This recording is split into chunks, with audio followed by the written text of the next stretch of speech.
गुरुजी आइए, पहला टॉपिक लोक नृत्य। सुग्गी किस राज्य का लोक नृत्य है?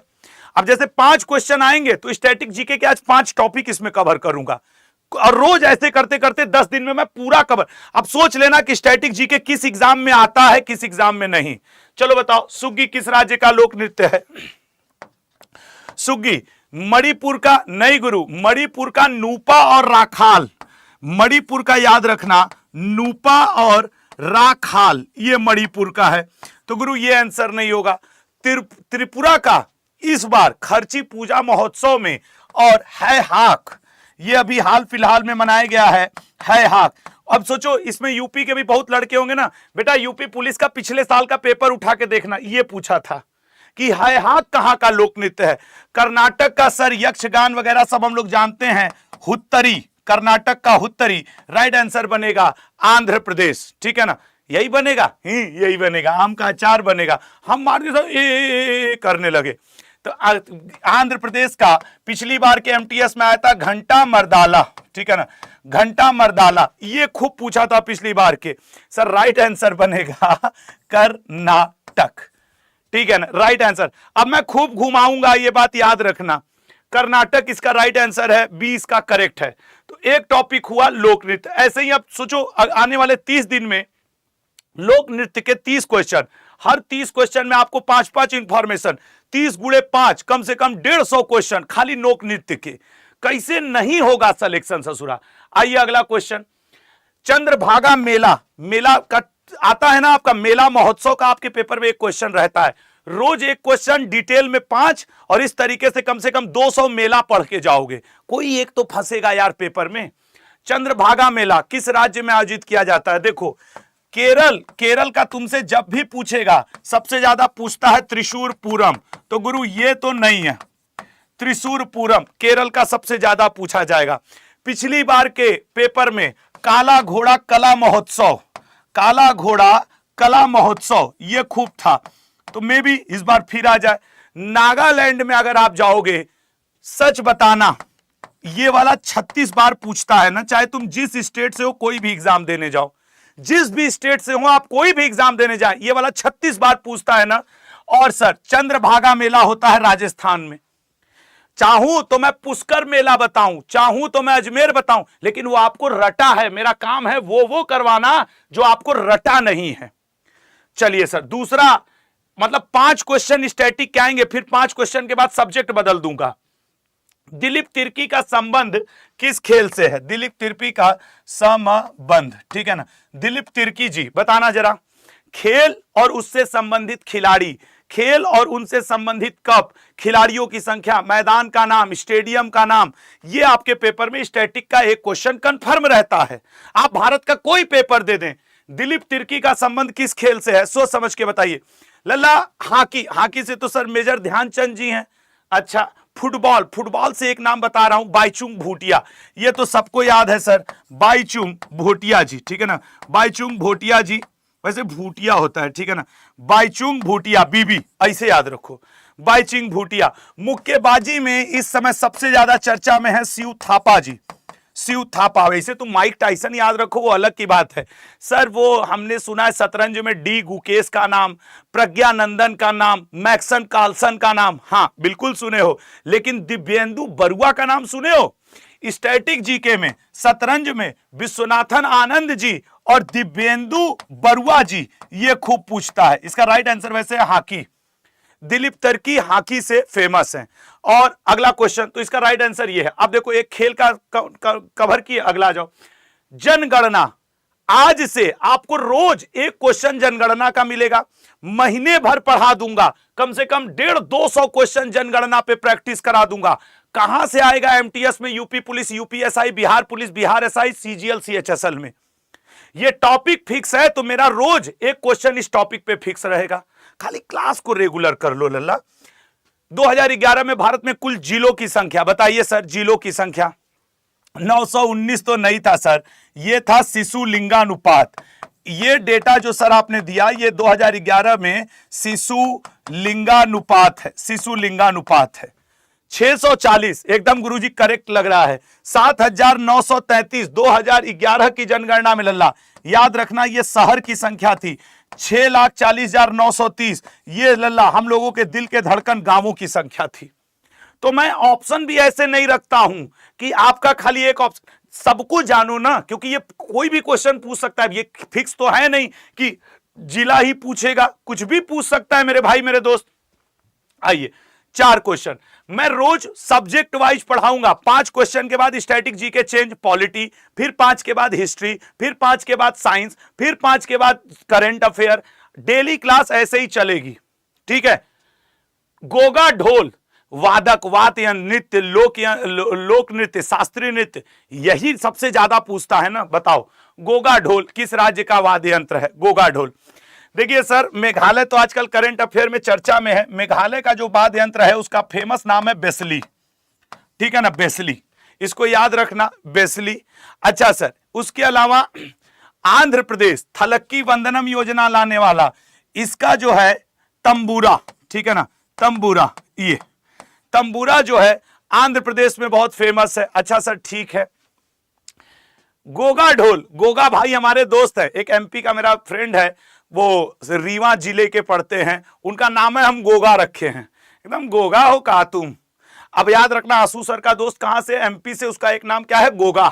तो गोगा भाई एमपी से हैं और गोगा ढोल वहां का वाद्य यंत्र है। अरुणाचल प्रदेश में वैसे ड्रम बजाया जाता है, अरुणाचल प्रदेश का मुख्य है ड्रम।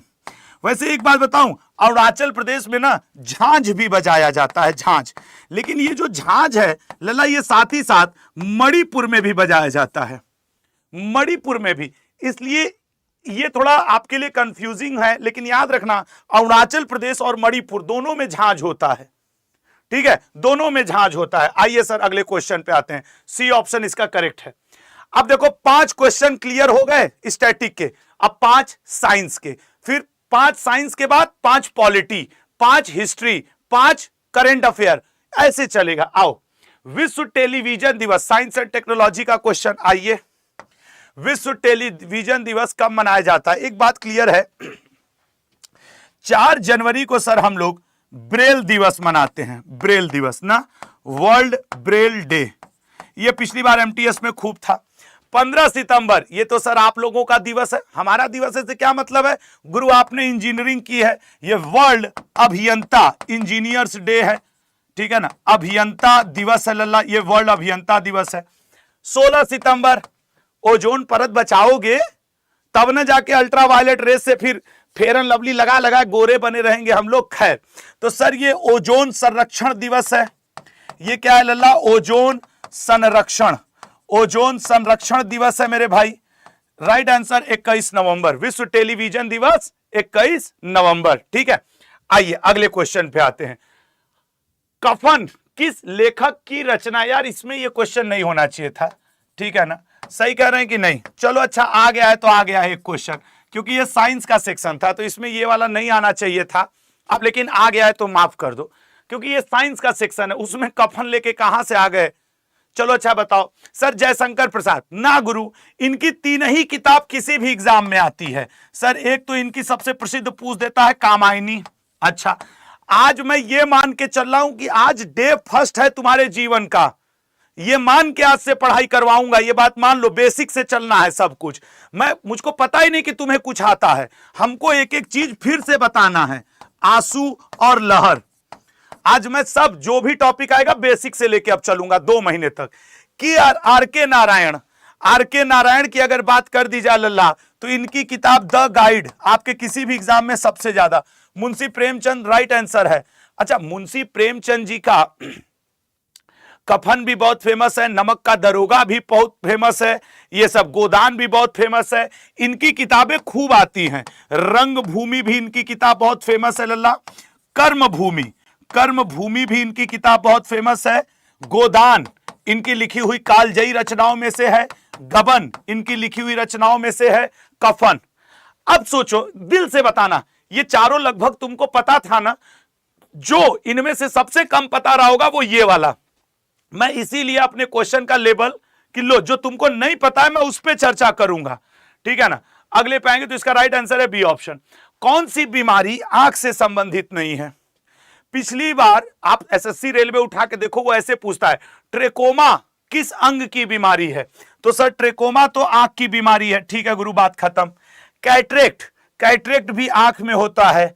डोप्लोपिया आंख में होता है। ग्वाटर, यहां पे र होना चाहिए था, ग्वाटर, ये जो ग्वाटर डिजीज है ये भैया नहीं, ग्वाइटल, ग्वाइटल करके होता है ना, ग्वाइटल, ग्वाइटल, ठीक है ना, सही है, एल सही है, ग्वाइटल, ग्वाइटल नाम का जो रोग होता है, ग्वाइटल, ठीक है ना, ग्वाइटर, कुछ जगह यही र की जगह ल लिखा हुआ मिल जाता है। खैर ये आंख की बीमारी नहीं गुरु, ये गले की बीमारी है।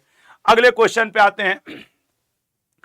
निम्न में से कौन हड्डी चेहरा पे नहीं है? जैसा कि आप जानते होंगे, नहीं जानते हैं तो बेसिक से आइए। सर चेहरे पे 14 हड्डी होती हैं, चेहरे पे 14 हड्डी होती हैं, ठीक है गुरु। हमारे खोपड़ी के क्रेनियम में 8 हड्डी होती हैं गुरु, खोपड़ी का खोल जो सुरक्षित होता है 8 हड्डियों में। सर दोनों हाथ दोनों पांव मिलाकर 118 हड्डी होती है। वयस्क मनुष्य में 206 हड्डी होती हैं। ये सब हड्डियों से क्वेश्चन आता रहता है। अच्छा सर बताइए कि कौन सी इसमें इस तरीके का जाइगोमैटिक? गुरु ये आपके चेहरे पे ही होता है और 2 जाइगोमैटिक पाई जाती है। मैक्सिला भी आपके चेहरे पे ही होता है, देख लो, मैक्सिला भी आपके चेहरे पे होता है, 2 हड्डी इसकी होती हैं। नेजल की भी 2 हड्डी होती है, लेकिन सर टेम्पोरल खोपड़िया में होता है, टेम्पोरल खोपड़िया में होता है, इसलिए इसको याद रखिएगा, ठीक है ना, टेम्पोरल खोपड़ी में होता है। तो राइट आंसर इसका क्या बनेगा? आपके चेहरे पे कितनी हड्डी होती है? टोटल 14 हड्डी होती हैं। अच्छा चलो थोड़ा सा, अब तो हमने कहा है कि सर पूरा बेसिक से होगा, आइए जरा सा देखिए। अब मैं कुछ हड्डियों के नाम लिख रहा हूं जो प्रीवियस ईयर के हैं, आप उनके संबंधित अंग का नाम लिखिएगा। चलिए बताइए सर, टार्सल कहां पाया जाता है? टार्सल सर मैलियस नाम की हड्डी शरीर के किस भाग में पाई जाती है? मैलियस। उसके अलावा आपके क्या कहा जाता है? पटेला, पटेला नाम की हड्डी किस भाग में पाई जाती है? सर ह्यूमरस, ह्यूमरस नाम की हड्डी आपके शरीर के किस भाग में पाई जाती है? उसके बाद इंकस, इंकस नाम की हड्डी शरीर के किस भाग में पाई जाती है? उसके बाद कार्पल्स, कार्पल्स नाम की हड्डी शरीर के किस भाग में पाई जाती है? चलो आंसर करो, क्योंकि ना ये प्रमुख शरीर की हड्डियों के नाम हैं। आप फीमर रटे रहोगे उतने से थोड़ी सिलेक्शन हो जाएगा। आंसर करके बताओ। सर देखिए, टार्सल पैर में, सर पैर में tarsal, metatarsal. Malleus, malleus sir कान में, मैलियस कान में। पटेला, पटेला सर घुटना में मतलब नी में। ह्यूमरस, ह्यूमरस सर हाथ में, ऊपरी हाथ में, यहां कंधे से लेके जो यहां तक की हड्डी होती है ना लल्ला, ये है ह्यूमरस। और इंकस, इंकस गुरु कान में। कार्पल्स, कार्पल्स और मेटाकार्पल्स आपके हाथ में पाई जाती है, ठीक है ना, हाथ में, हथेली में। ये फ्लैंजेज नाम की हड्डी, मेरा तो उंगली दर्द हो गया इसे कर दिए तो, उंगली में पाई जाती है, ठीक है ना, उंगली में। कार्पल्स, मेटाकार्पल्स ये सब पाई जाती हैं। चलो 9वां क्वेश्चन, 10वां क्वेश्चन जैसे ही साइंस का होगा, सब्जेक्ट चेंज। एक नॉटिकल मील में कितने किलोमीटर होते हैं? आराम आराम से आंसर करो, क्योंकि हर 5 क्वेश्चन के बाद सब्जेक्ट चेंज है और ऐसे ही क्लास रोज चलेगी। अब 2 महीने तक यही फंडा रहेगा आपका। सर देखिए, मीटर, मीटर, माइल, किलो, 1.85। अच्छा 1852 मीटर। एक्चुअली अगर ये पूछता एक नॉटिकल मील में कितने मीटर होते हैं तो ये सही हो जाता, ठीक है ना, ये सही हो जाता। एक नॉटिकल मील में कितने माइल होते हैं तो ये सही हो जाता। अगर ये पूछता तो ये सही हो जाता। और अगर आपसे वो ये पूछता कि 1 माइल कितने किलोमीटर के बराबर होता है तो ये सही हो जाता। 1 माइल कितने किलोमीटर के बराबर है? पॉइंट गेट किए। अगर पेपर में पूछे 1 नॉटिकल मील कितने किलोमीटर के बराबर, देन 1.852 राइट आंसर है। अगर पेपर में पूछता 1 नॉटिकल मील कितने मीटर के बराबर है तो ये राइट आंसर है। अच्छा ऐसा क्वेश्चन ना रेलवे एमटीएस खूब करते हैं, ये बात भी याद रखना। अगर पेपर में पूछता 1 नॉटिकल मील कितने मील के बराबर है तो ये। अच्छा अब 5 क्वेश्चन स्टैटिक के, 5 साइंस के।